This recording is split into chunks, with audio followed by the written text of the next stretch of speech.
I think what you just tapped on is really important, because one of my favorite analogies that was told to me earlier when I was in college still was, I don't even remember where I heard it from, honestly, but the analogy of how a doctor would look at someone having foot pain Mm, as opposed to someone who has a more functional approach. So, someone with foot pain, they immediately would put you on painkillers. But then from a more functional approach, it's a longer story. I'm butchering it a little bit, but the mm, whole point of the story was the functional route was taking off the shoe and then realizing there's a rock in the shoe and finding the source of the problem, as opposed to putting a band-aid on something that we don't realize that is happening chronically, that we could actually just take a second, look at the puzzle pieces, look at this huge thing, and try to find the source and truly improve, instead of just putting a band-aid on something that's nagging and bothering and then trying to forget about it.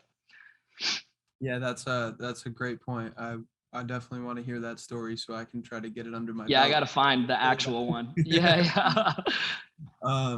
No, because that makes a lot of sense. Like Yeah. we tend to throw band-aids at problems without looking for the source of the issue. Um, and for me in my college endeavor, starting, you know, second, third, fourth year, I started to now work in the athletic training realm. So I was influenced by a lot of awesome, like really cool mentors, people that I was going to work under at other universities, and I was going to do my hours just like a nurse, nursing student has to do their hours at a hospital.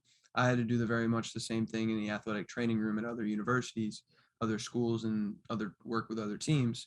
So I got exposed to the idea of how your body is completely adjusted in the moment to everything that your respiratory system is telling it, because that system ultimately is dictating the rest of the systems.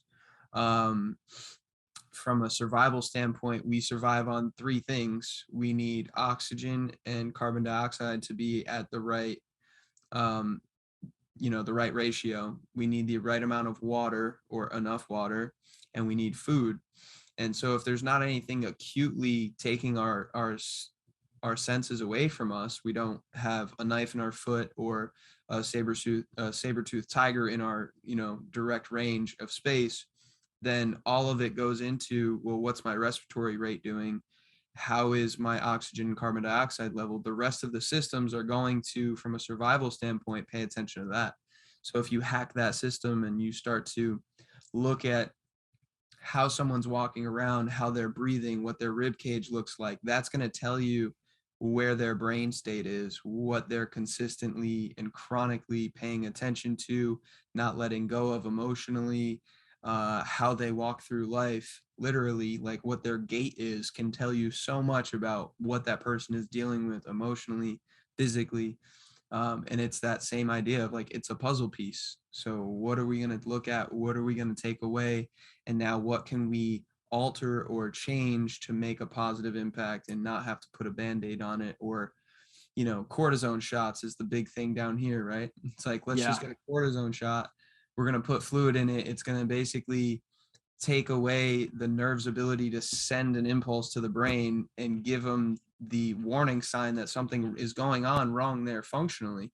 Like you have to Yeah. change what's going on functionally in order to change that sending of that pain signal to the brain. So, I mean, you obviously have that puzzle approach, that piece.